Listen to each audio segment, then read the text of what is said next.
kulanti wacan wanaagsan saaxiibayaal waxaad ku soo dhawaataan barnaamijkeena kulan wareedka raadiyo magan waxaana toddobaadkan idinka imanaya magaalada Boosaaso ee xarunta gobolka Bari. Qodobadadan ku ayna barnaamijkeena kulan wareedka waxaa ka qayba baarlamaanka federaalka Soomaaliya ansixiyay sharciga hay'adda nabad sugidda qaranka. xildhibaan Cabdiraxmaan Cabdishakuur oo sheegay in gooni goosadkan xoog lagu keeni karin sida aan midnimadaba xoog lagu keeni karin. madaxweyne ku-xigeenka Puntland maamulka Soomaaliland ku eedeeyay inay mas'uuliyadeeda qaadayaan dhib kastoo gaara shacabka reer Laascaanood. garaadada beelaha SSC ayaa dhawaan shir ugu socday Laascaanood oo soo saaray go'aano ay kaga dalbanayaan deegaanadooda in looga saaro ciidanka Soomaaliland. iyo madaxweyne biix oo golihiisa wasiirada shir kula qaatay xarunta madaxtooyada. kama marno xubnihi cayaaraha iyo xog sheeko aad ku maqli doontaan kulan wareedkeena. magacaygu Cabdikaaf Maxamed Mukhtaar. Boosaaso ayaan ka soo warramaya diyaargarowga qodobada aad maqasheen dhamaystirkooda.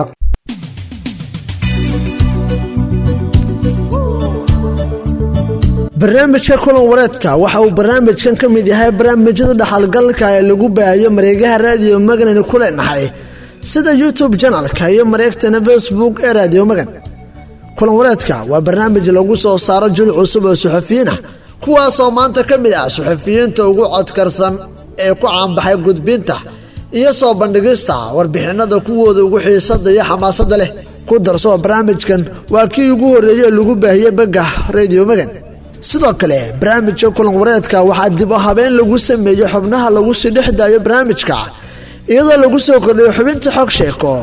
xubintan waxaa lagu soo qaadan doonaa taariikhooyin, majaajilo, dhacdooyin cajabgelinaya kan la socda iyo halbeego kale oo ay gaar la tahay xubinta xog sheeko. kama marna warbixinadii ugu dambeeyay ciyaaraha oo ay ku soo gudbiyaan suxufiyiin u caaboon baahinta codkooda iyadoo aad ku dhex dhageysan kartaan xubinta ciyaaraha ee barnaamijka kulan wareedka ee warbaahinta magan. haddii aad doonaysid ka dhex muuqashada masraxa saxaafadeed ee casriga jeceshahayna in maruuna noqoto wariyo tijaabin kara haltabintiisa waxaa si fudud oo sahlan uga baran kartaa macadka fogaandarsiyeedka tababarada cilmiga saxaafadda ee magan. haltabinta la suxufinimo waa horseedka shacbiyadda.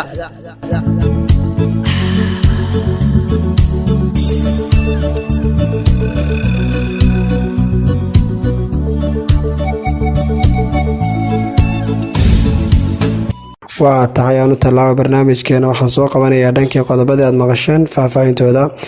baarlamaanka federaalka Soomaaliya oo ansixiyay sharciga hay'adda nabad sugidda qaranka. wariye Axmed Cali Maxamed ayaa warka inoo dhamaystiraya. xildhibaanada golaha shacabka Soomaaliya oo kulan xasaasi ah ku yeeshay xaruntooda Muqdisho ayaa meel mariyay sharciga hay'adda nabad sugidda iyo sirdoonka qaranka kaas oo ay horey u ansixiyeen golaha wasiirada.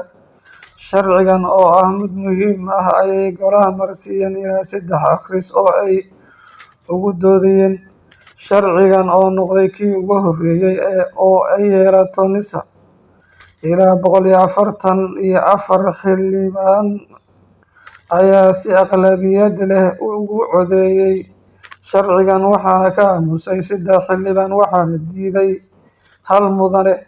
sida uu shaaciyay guddoomiyaha baarlamaanka 53 sano kadib hay'adda NISA ayaa yeelatay sharci rasmi ah oo ay ku dhaqmayso kaas oo lagula xisaabtami madaxda sidoo kalena la yaqaano awoodooda. agaasimaha NISA Mahad Salaad oo 8 bilood xafiiska joogay ayaa golaha wasiirada horgeeyay sharciga NISA taas oo golaha wasiirada ay ansixiyeen kadibna loo soo gudbiyay baarlamaanka Soomaaliyeed oo asagana ansixiyay.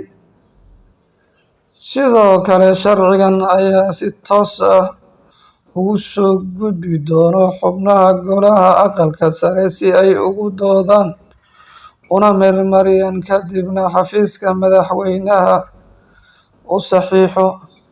dhinaca kale agaasimaha guud ee NISA Mahad Maxamed Salaad oo isla markiiba ka falceliyay go'aankii baarlamaanka ayaa ugu mahadceliyay ansixinta sharcigan ugu dambeyntii waxa uu hoosta ka xariiqay in sharcigan uu muhiim u yahay amniga qaranka iyo sidoo kale la dagaalanka kooxda al-shabaab. xildhibaan cabdiraxmaan cabdishakuur oo sheegay in gooni-goosadka xoog lagu keeni karin sida aan midnimadaba xoog loogu keeni karin. wariye anwar maxamed ayaa qodobkaas ishii noo marnaya. ergeyga gaarka ah ee madaxweynaha Soomaaliya u qaabilsan arrimaha gurmadka abaaraha Cabdiraxmaan Cabdishakuur Warsame ayaa si adag uga hadlay dagaalka ka qarxay Laascaanood. ergeyga ayaa waxa weeyaan darri iyo wax lagu xumaada ku tilmaamay dagaalka Laascaanood kaas oo u dhaxeeya ciidamada Somaliland iyo kuwa dadka deegaanka. waxa uu ku baaqay in colaadda dagaal ee Laascaanood si degdeg ah loo joojiyo isaga oo xusay in arrinta taagan ay tahay mid xalkeedu siyaasad yahay oo wada hadal iyo wada xaajood u baahan. waxuu intaasi raaciyay awood ismaquunis irid uma furna sida aan midnimada Soomaaliya awood sheegad lagu gaari karin kala go'eedana xoog laguma keeni karo. Cabdiraxmaan Cabdishakuur ayaa sidoo kale waxa uu sheegay in dowladda federaalka uu xil ka saaran yahay ilaalinta madax bannaanida iyo midnimada iyo wadajirka dhulka Soomaaliya taas oo ka dhigan in loo baahan yahay faragelin dhankeeda ah oo la xidhiidha xiisadda Laascaanood ee dagaalka isku rogtay. allaha dadkeena gaarsiiya xilli caqligu caadifada ka adag yahay siyaasadda qaranna ay tan haybta ka xoog badan tahay qiimka madaniga ahna ay kuwa qabiilka ah ka sareeyaan.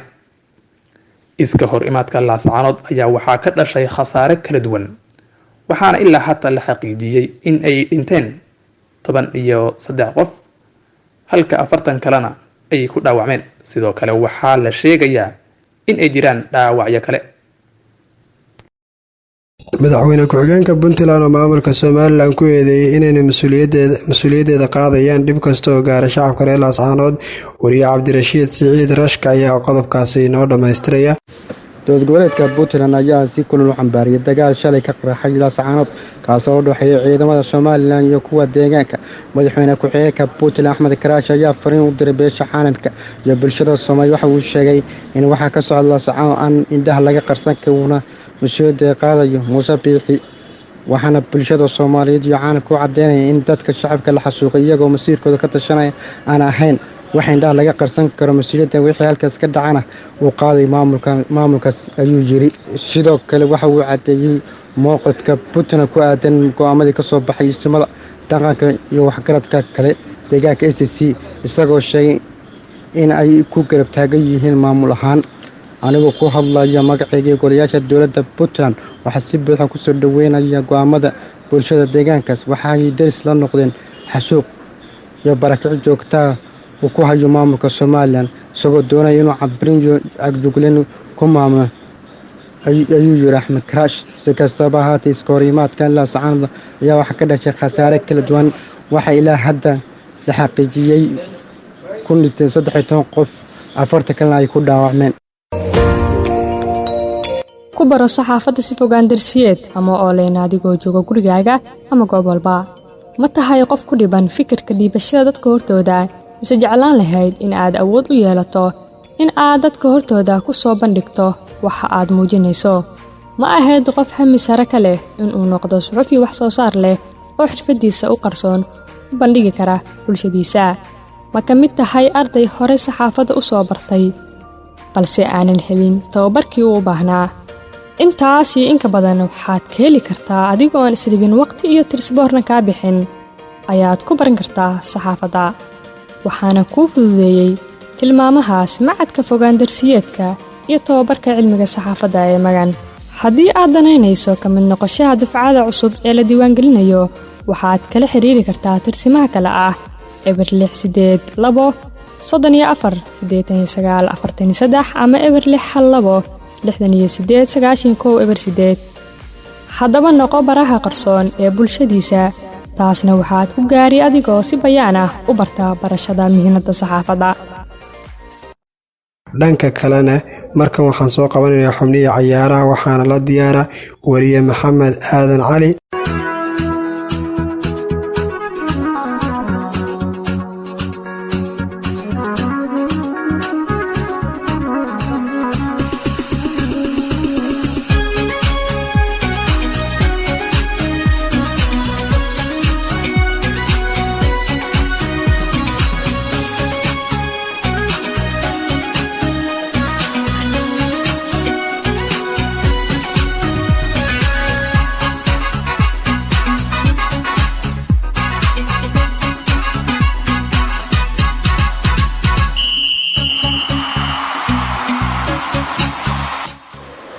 kusoo dhawaada xubintii ciyaaraha ee barnaamijka kulan wareedka. waxaana idin waramayaa aniga waa maxamed aadan cali. aan ku bilaabay kooxda kubadda cagta Real Madrid ayaa safar ku imanaysa qaaradda Afrika oo Arbacada kula ciyaarayso Al Ahly semifinalka tartanka naadiyada dunida ee FIFA World Cup. waxaana ka maqnaan doona 5 ciyaartoy oo muhiim ah oo dhaawaca. Los Blancos ayaa waxa ay ka degi doontaa wadanka Morocco iyadoo dhibaatooyin badan ku gadaaman yihiin, isla markaana 8 dhibcood ka hooseysa Barcelona oo hoggaanka u haysa horyaalka La Liga.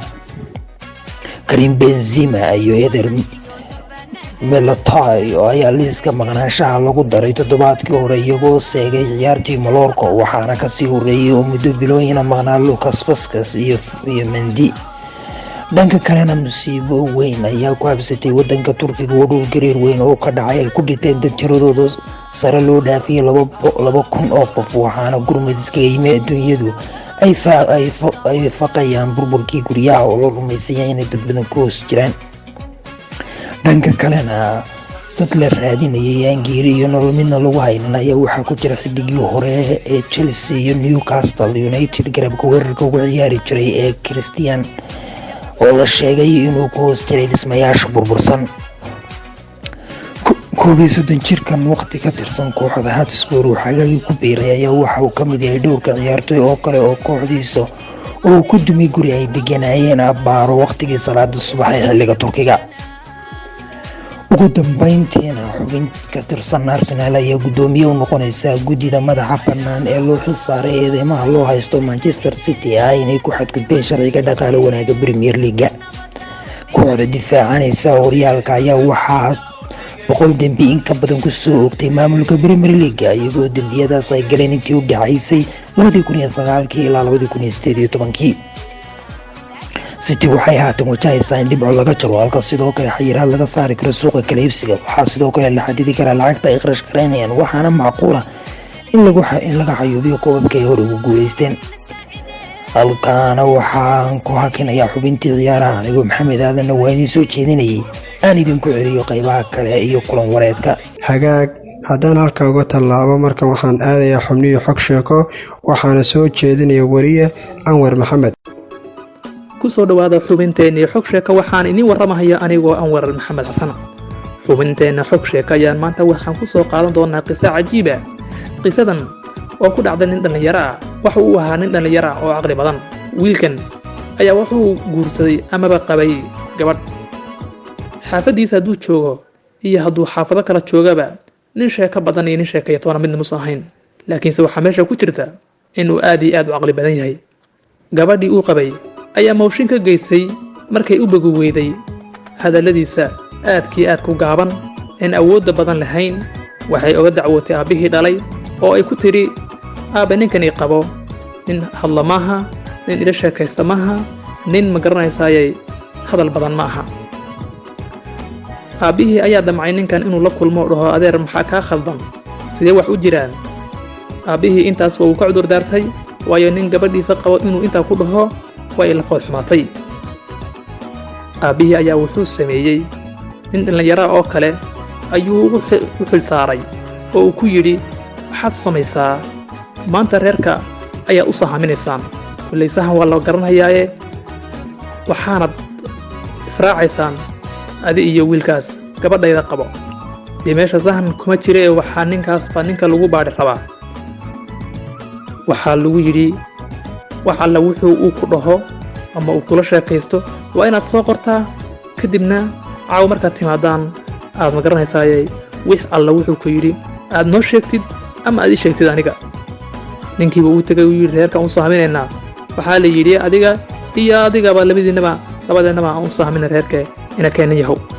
wiilkii ma aamusnaa, kama uusan diidine waxa uu ku yidhi waa diyaar, waan israacaynaa. waa u raacay.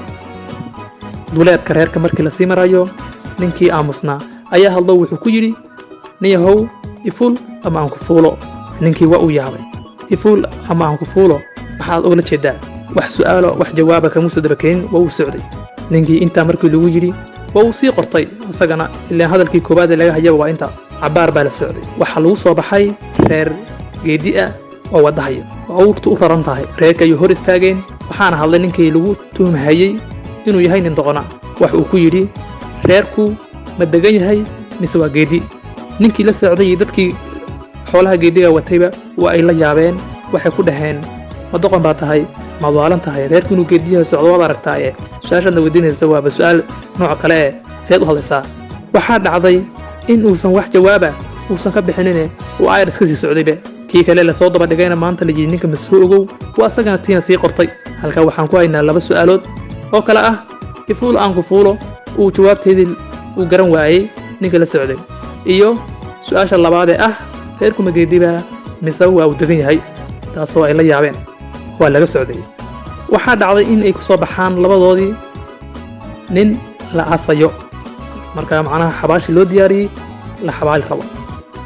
xabaasha dhinaca intuu ka soo istaageen labadoodii isagiiba ayaa hadlay ninkii aamusnada lagu tilmaamayay.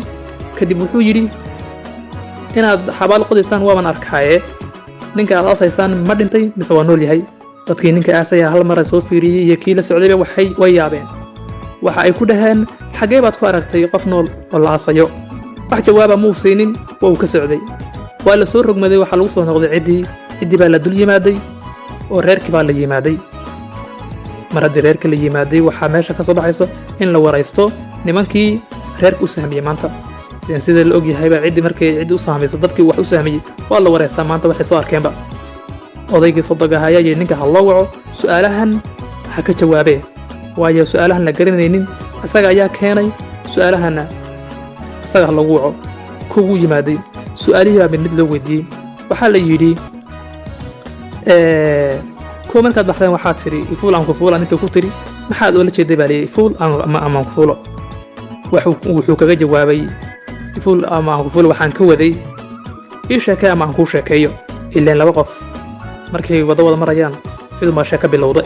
ii sheekee ama aan kuu sheekeeyo ayaan ka waday buu yidhi. waa sax waa la isla qaatay arrintaas inay tahay arrin saxa. waxaa la yidhi waxaad aragteen reer geedi ah oo socdo. waxaad tidhi reerku ma degan yahay mise waa geedi. maxaad oola jeeday midaana. waxa uu kaga jawaabay macnaheedu taas waxa weeyuu yidhi reerku ma sahan buu leeyahay mise sahan la'aan buu geedi yahay ayaan oola jeeday buu yidhi. sideeduba reerku markuu sahan leeyahay waa reer geedi la dhihi karaa buu yidhi. hadduu sahan uusan lahayna reerkaas lama odhan karo geedi waa reer iska beriga dhaxa waay.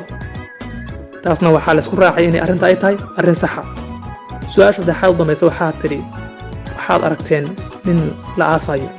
kadibna waxaad tidhi ninku ma dhintay mise waa nool yahay. maxaad ogala jeedaa layidhi tanna ninkii inuu dhintay waan arkahayey macnaha waxaan ka waday buu yidhi ninkan ma madiba oo macnaha keligii baa dhinto waxba kamuu tegin mise dad buu ka tegey. oo macnaheedu ninkan hadduu dad ka tegey nin dhintay mehe waa nin nool hadduusan waxba ka teginna waa nin dhintay saasaan ka waday buu yidhi. su'aalihii saddexdii su'aalba waxa ay noqdeen su'aala sax oo uu keeni karo nin caqli badan. ninkii asagahaa waxaa la ogaaday inuu yahay ninka ugu caqliga badan dadkii meeshaa joogay. kadibna reerkii meeshaa joogay oo dhan ayaa madax looga dhigay. xubinteennii xog sheeko waayo intaas anigoo Anwar Maxamed ayaa inala socodsiinayay. aan dib idinku cesho barnaamijka qaybihiisa kale dhiman.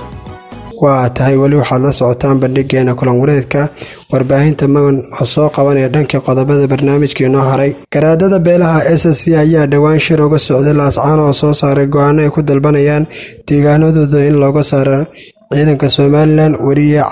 weliye cayr xasan ayaa qodobka inoo dhammaystiraya. Isimada dhaqanka ee gobolada Sool iyo Sanaag iyo Cayn oo maalmahan shir ku lahayd laascaanood ayaa ka soo saaray warmurtiyeed ka kooban dhowr qodob kaas oo ay ku shaaciyeen go'aamo culus oo ka dhan maamulka Somaliland. ugu horeyntii waxa garadka iyo siyaasiyiinta Khartoum ayaa ku eedeeyay Somaliland muddo ka badan 15 sano xasuuq ay ku tilmaameen sifeen ay ka waday magaalada laascaanood. isimada ayaa ku dhawaaqay inaysan ka mid ahayn Somaliland isla markaasna wax heshiisna ay kula galin in la kala gooyo dalka Soomaaliya sida lagu sheegay warmurtiyeedka. waxaan cadeyneynaa inaana sinaba mid ahayn Somaliland wax heshiis ahna kula gelin gooynta dalka Soomaaliya ayaa lagu yiri qoraalkan. Sidoo kale warmurtiyeedkan waxaa lagu sheegay in dadka reer Khaatumo ay ka mid yihiin dhulweynaha Soomaaliya ee lagu taagan yihiin midnimada iyo wadajirka Soomaaliya. Deegaanada Khaatumo ugu dambeyntii waxaa shirkan laga soo saaray baaq guud oo loo diray Somaliland kaasoo ku aadan in ciidamadeeda ay kala baxdo deegaanada ICC. ugu dambeyntii madaxweyne biixi golihiisa wasiirada shir kula qaatay xarunta madaxtooyada wariye Maxamed Aadan ayaa qodobkaasi noo dhameystiraya. madaxweyne muuse biixi cabdi oo golihiisa wasiirada kulan degdeg ka yeesheen xaaladda magaalada Laascaanood ee gobolka Sool martigelisay dagaalo qaraar oo looga soo horjeedo Somaliland. kulankan oo ka dhacay madaxtooyada Somaliland waxaa shir gudoominayay madaxweyne muuse biixi waxaana ku weerinayay ku-xigeenkiisa Cabdiraxmaan Sayrici iyadoo si weyn looga dooday arrinta Laascaanood. dood iyo falanqeyn dheer kadib waxaa kulankii golaha wasiirada Somaliland lagu soo saaray 7 qodob kuwaas oo dhignaa sida tan. Number 1 goluhu waxa uu cadeynayaa bulshada Jamhuuriyadda Somaliland iyo beesha caalamka inuu taagan yahay nabad. sidaa awgeed waxa uu diyaar u yahay qaranka Somaliland lagu soo dhameeyo xaaladda Laascaanood ka taagan wada hadal iyo safgarad. goluhu waxa uu go'aaminayaa in dadkii ku barakacay dhibaatadaas loo fidiyo gargaar degdeg ah waxaana goluhu beesha caalamka ugu baaqay inay gargaarkaas qayb weyn ka qaataan. goluhu waxa uu shacabka iyo beesha caalamkaba ku wargelinayaa inuu qaranka Somaliland dagaal kula jiro kooxaha argagixisada caalamiga oo in muddo ah falal amni darro ka mareegaya gudaha Laascaanood. goluhu waxa uu ku dheeraaday in shaqaaqada Laascaanood ka bilaabatay ay saameyn ku yeelanayso degenaanshaha mandaqada Geeska Afrika iyo caalamkaba. sidaa darteed ay u baahan tahay in la iska kaashado. goluhu waxa uu wasiiradu waxa ugu baaqaya madax dhaqameedyada, haldoorada, culimada, ganacsatada, dhalinyarada iyo haweenka magaalada Laascaanood iyo cid kastoo daranaysa nabadgelyada iyo degenaanshaha Laascaanood inay qayb ka qaataan sidii magaalada nabad loogu soo dabaali lahaa. 6 goluhu waxa uu bogaadinayaa sidii ay ciidanka qaranka Jamhuuriyadda Somaliland uga hortageen weerarkii gaadmada ah ee lagu soo qaaday. ugu dambeyntiina goluhu waxa uu go'aamiyay in gacan adag lagu qabto cid kastoo hubeysan oo khalkhal iyo filan nabadgelyo darro ka wada magaalada Laascaanood. guud ahaanba waxaan soo gaarnaa dhammaadka kulan wareedkeena maanta. waxaan idin socodsiinayay anigoo Cabdikaafi Maxamed. farsamada iyo barnaamijka isku dibreedkiisa mahad ballaaran ka gaartay waxaa igu garabsiiyey ustaadkeena qaaliga Ustaad Ismaaciil Ibra Xasan. waxaana bahda magana isku duwan leeyahay nabadgelyo.